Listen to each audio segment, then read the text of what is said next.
Қайырлы күн баршаңызға. Бүгін сіздермен осындай жаңа жылға арналған салаттан етін боламыз. Мандарин видеоны соңына дейін көріңіздер.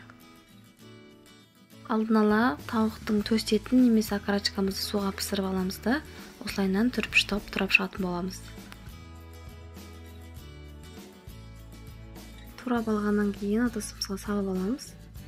Одан кейін сырымызға көшеміз. Сырымызды өткіштің үлкен жағынан осылайынан өткізіп аламыз.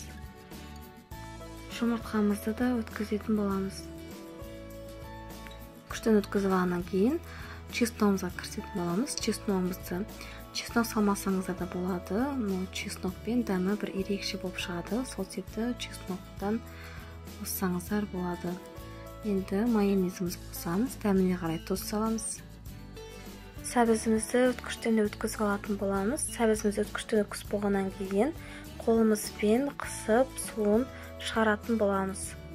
Одан кейін дәміне қарай тұз себеміз. Бізге осындай пищевой пленка қажет болады.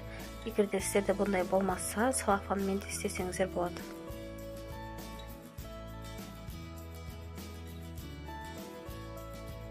Пищевой пленкамызды дастарханымызға жаямыз да, 2-3 ас қасықтан осылайынан алып, жайып, домалақ қылып бетіне начинкамызды салатын боламыз 1 ас қасық.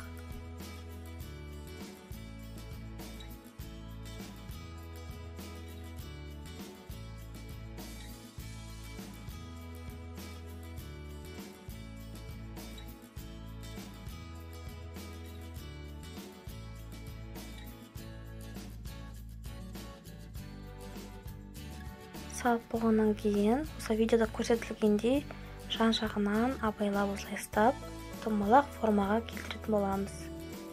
Осылайынан барлығын жасап, жарты сағатқа қойып қоямыз.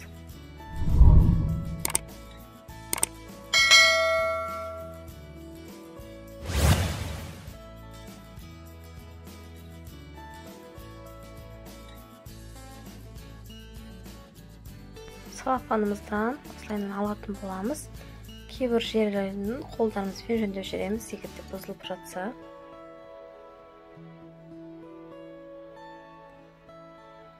Осылайынан барлық целлофанымыздан абайлап алып қоятын боламыз.